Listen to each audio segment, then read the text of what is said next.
Muitas pessoas veem a cruz apenas como o lugar onde Jesus foi crucificado.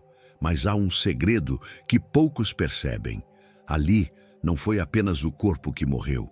Algo muito mais profundo aconteceu. E esse mistério pode mudar a forma como você vive a sua fé hoje. Naquele dia, no Gólgota, cada parte do ser de Cristo foi entregue de maneira específica. O espírito, a alma e o corpo seguiram uma ordem que revela um plano divino milenar, escondido desde o Éden. Não foi acaso, nem simples sequência de dor. Foi uma profecia viva, cumprida diante de todos, mas compreendida por poucos. Se entendermos esse processo, veremos que a cruz não fala apenas de morte, mas de restauração completa. O que se perdeu no jardim foi recuperado no Calvário. E isso não é apenas história, é convite para que você experimente hoje a mesma transformação que começou naquela tarde. Você já parou para pensar por que Jesus entregou primeiro o espírito e não o corpo?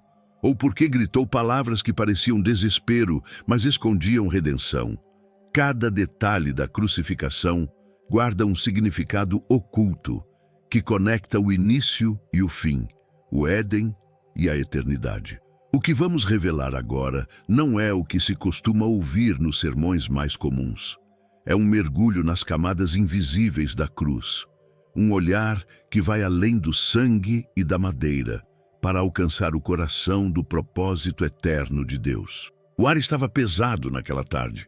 As vozes zombadoras ao redor da cruz tentavam encobrir o sussurro mais profundo da história.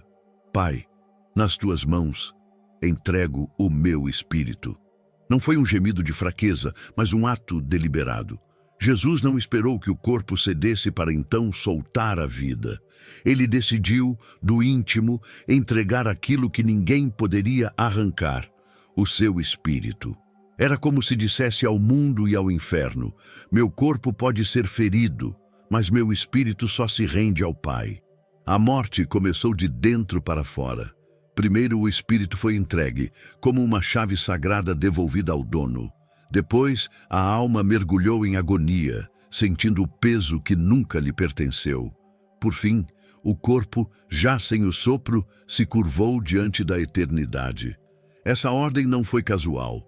Foi profética, mostrava que a vida verdadeira não começa no corpo, mas no espírito, e que é nele que a vitória é decidida. Naquele instante, o Calvário se tornou mais que um lugar de execução. Virou altar. E num altar, o que é oferecido deve ser perfeito e voluntário. Jesus não foi vencido pela cruz. Ele a transformou no púlpito mais alto, de onde proclamou a reconciliação. Ao entregar primeiro o Espírito, mostrou que nada externo poderia quebrá-lo antes que sua missão fosse cumprida. Pense em quantas vezes o corpo se cansa antes que o Espírito queira parar. Mas aqui aconteceu o contrário. Ele suportou a dor física até que o interior estivesse pronto para dizer: está consumado. Essa inversão ensina que a força do corpo não sustenta o Espírito.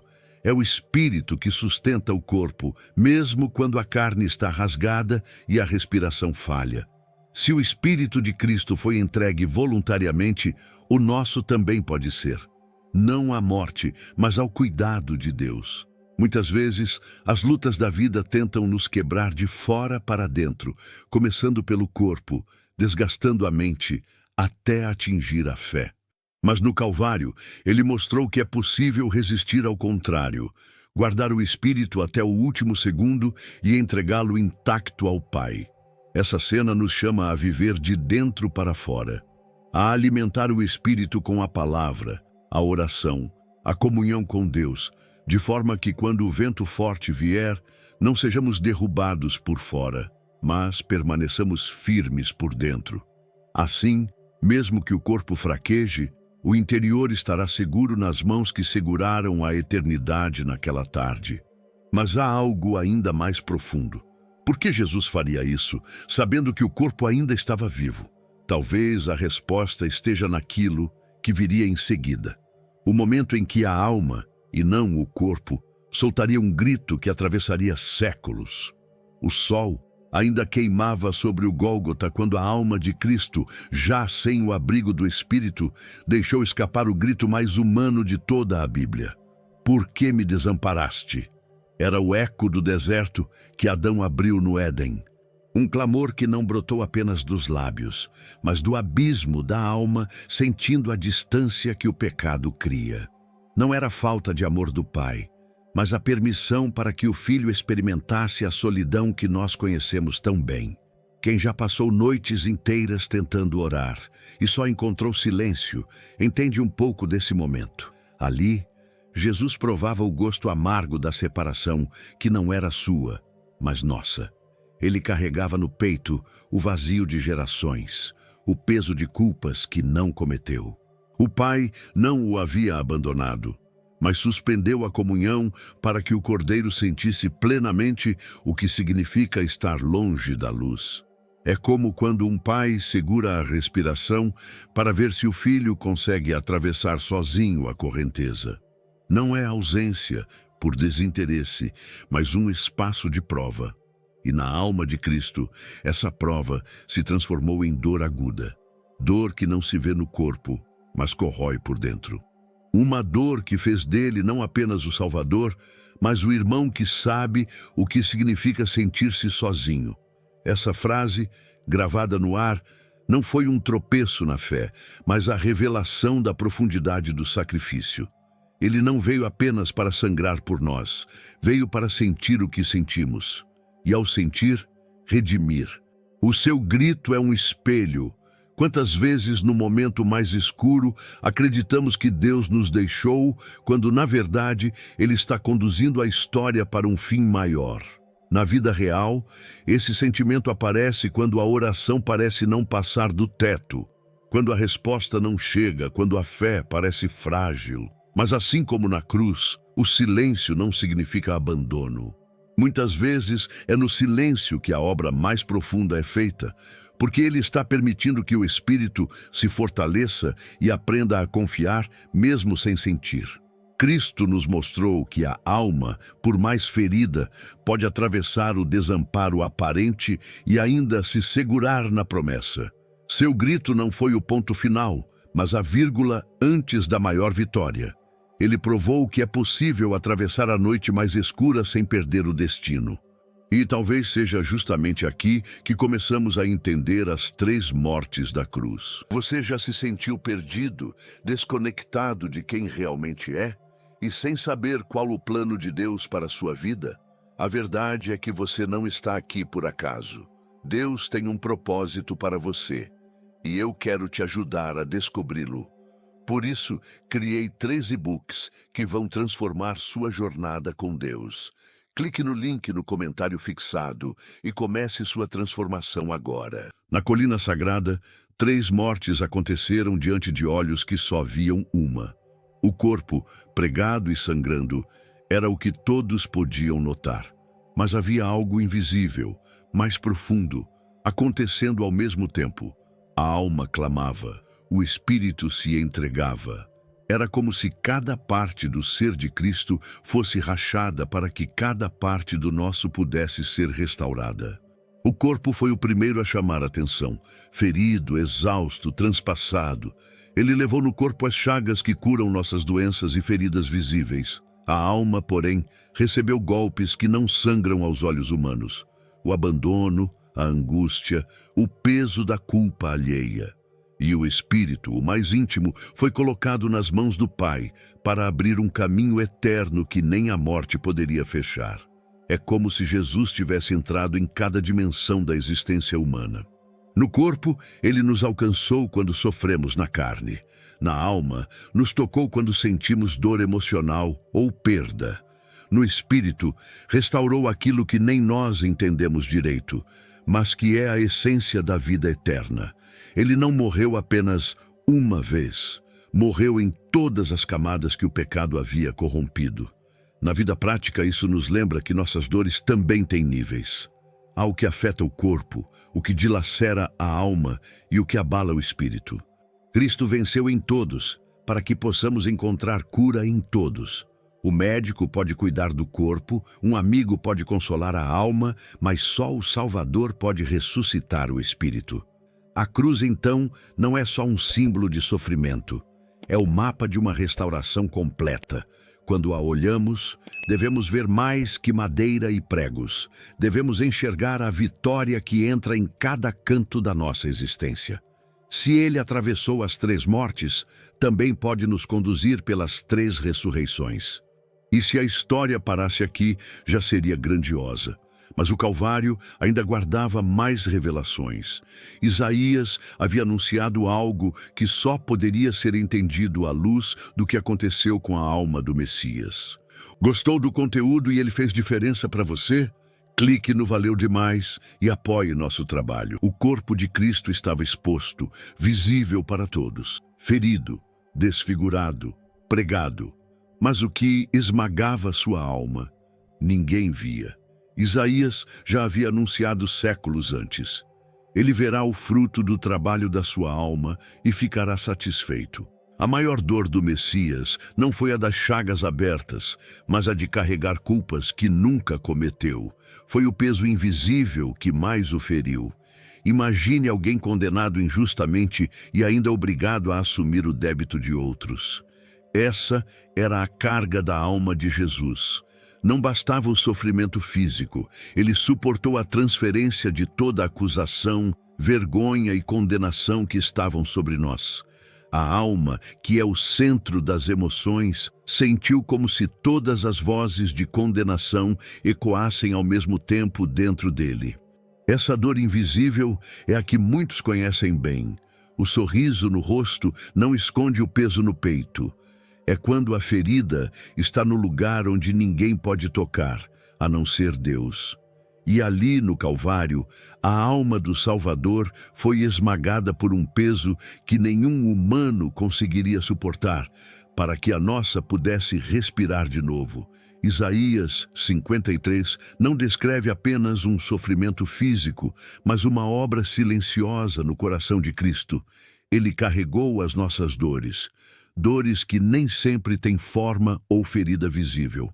Isso inclui os traumas que não contamos, as memórias que preferimos esconder e as culpas que acreditamos serem imperdoáveis. Na vida, aprendemos a lidar com hematomas no corpo, mas quando é a alma que sangra, buscamos respostas em todos os lugares e quase nunca encontramos.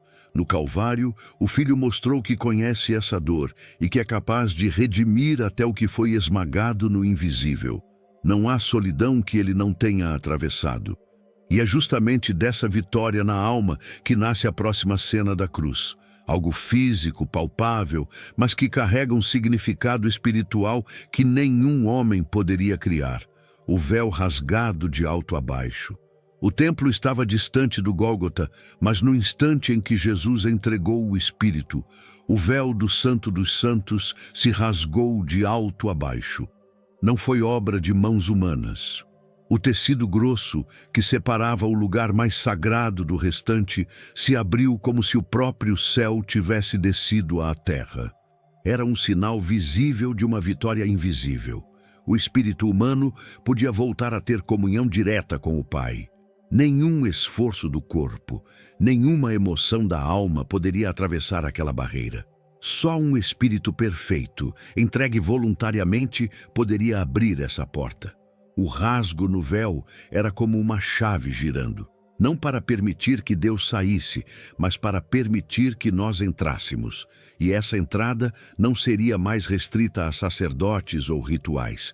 Estava aberta para todo aquele que crê.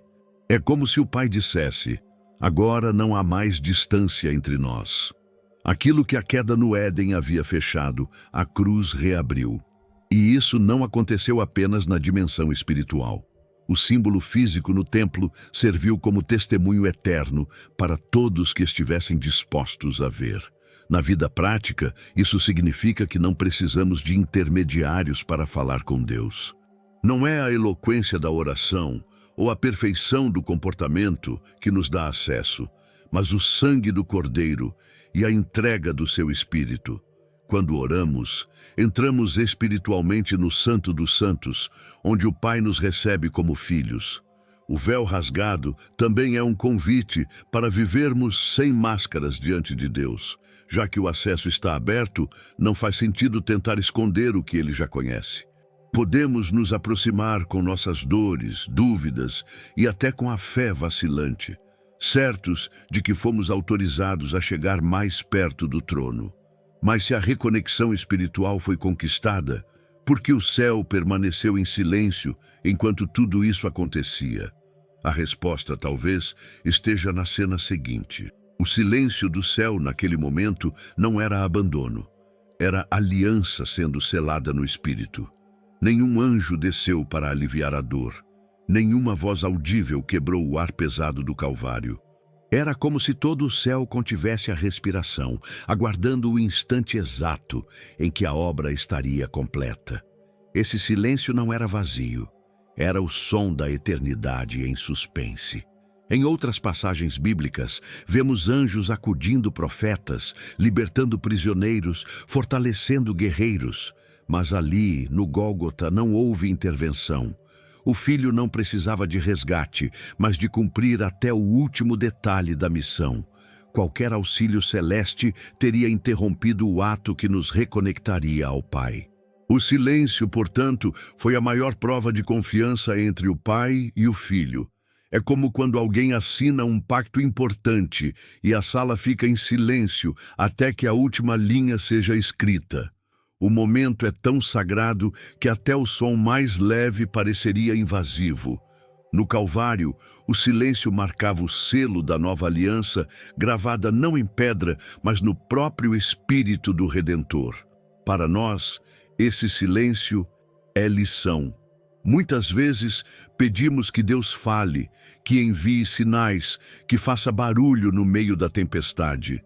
Mas há dias em que o silêncio é a voz mais alta do céu. Ele não significa desinteresse, mas a certeza de que a vitória está sendo preparada, mesmo que nossos ouvidos não a ouçam ainda. Na caminhada diária, esse tipo de silêncio pode nos inquietar. Mas, à luz da cruz, entendemos que ele só permanece calado quando sabe que o fim será maior do que a ansiedade do momento. O Pai não interferiu na cruz, porque sabia que a entrega do Espírito abriria um caminho que nenhuma palavra poderia explicar. E foi nesse silêncio carregado de glória que, anos mais tarde, um homem à beira da morte teria um sonho capaz de mostrar que o clamor da cruz ainda não terminou. Ele estava no leito, sentindo o corpo se apagar lentamente. Entre o sono e a consciência, um sonho o envolveu. Viu a cruz, mas algo estava diferente. Não havia corpo pendurado nela. A madeira estava limpa, porém viva. E de algum modo, ele sabia que o Espírito de Cristo ainda estava ali, clamando por almas. O silêncio do quarto foi quebrado pelo som do próprio choro. Ele acordou com lágrimas correndo e o peito ardendo. Durante dias, essa visão não o deixou em paz. Era como se cada vez que fechasse os olhos, voltasse a ver a cruz vazia, mas habitada por uma presença real. Percebeu que o sangue havia cessado no Calvário, mas o clamor espiritual jamais foi interrompido. O que Jesus declarou ao Pai naquela hora continua ecoando, chamando, atraindo. Na vida real, muitos carregam a imagem de um Cristo distante, preso ao passado de 2000 anos atrás. Mas este sonho revela outra verdade. A cruz não é apenas lembrança histórica, é ponto de contato eterno. O que foi entregue naquele dia continua ativo no espírito, atravessando gerações e chamando pelo nome cada filho que ainda está longe. Esse homem, marcado pela experiência, passou a ver a vida de forma diferente.